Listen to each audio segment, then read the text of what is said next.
Kia ora, and welcome to Thursday's Economy Watch, where we follow the economic events and trends that affect New Zealand. I'm David Chaston, and this is the international edition from interest.co.nz, and today we lead with news that past notions of safe havens have been upended, and it's now the turn of the bond market to be roiled.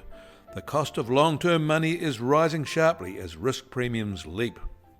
First, China has reacted in equal measure to Trump's capricious 104% tariffs on their goods with their own extras, a 50% retaliatory tariff.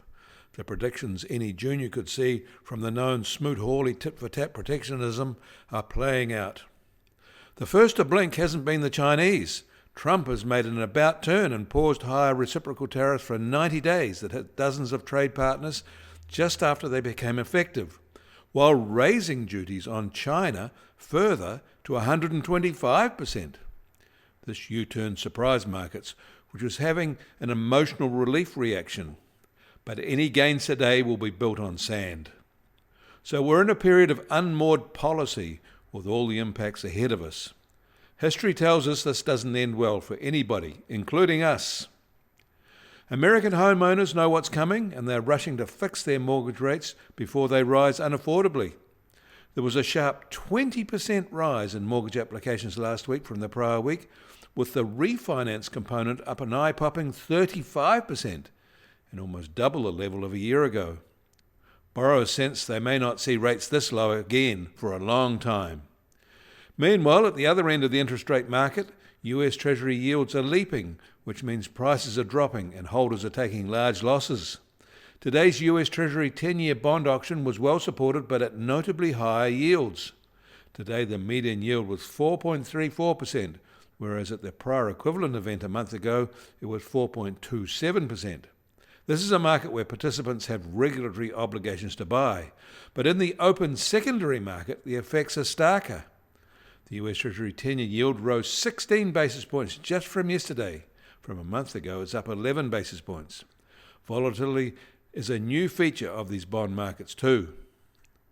There was some US wholesale inventory data out overnight, but it was for February, and these were up just 1.1% from a year ago. But of course, this was from a period well before the April omni-shambles.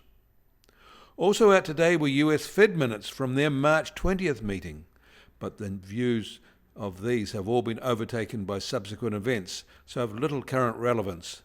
But even back then, they sensed threats to inflation from Washington's tariffs, with heightened concerns about stagflation. In Japan, machine tool orders jumped sharply in March, driven by export orders. They're up 11.4% year-on-year for a sixth consecutive month. Domestic demand remains stable. In India, and as expected, their central bank cut its policy interest rate by 25 basis points to 6%.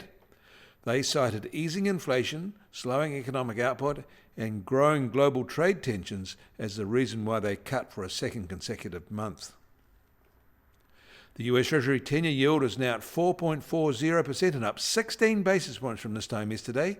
Risk premiums are growing.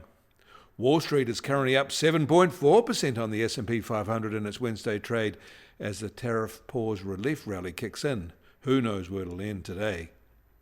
And the price of gold will start today at just under $3,070 an ounce, up $91 from yesterday. Perhaps this is one commodity exhibiting traditional safe haven attributes. Oil prices have risen $2 from yesterday to be just on $62 a barrel in the US, while the international Brent price is now just on $65 a barrel. And the Kiwi dollar is now at 56.2 US cents and up 70 basis points from yesterday at this time. Against the Aussie, we're down 80 basis points at 92.1 Australian cents. Against the euro, we're up 30 basis points from yesterday at 51.1 euro cents. That all means our trade-weighted index starts today at just on 65.8 and up 20 basis points from yesterday. And the Bitcoin price starts today at $81,930 and rising, and is up 6.1% from this time yesterday. Volatility over the past 24 hours has been very high, at plus or minus 4.2%. You can find links to the articles mentioned today in our show notes, and you can get more news affecting the economy in New Zealand from interest.co.nz. Kia ora, I'm David Chaston, and we'll do this again tomorrow.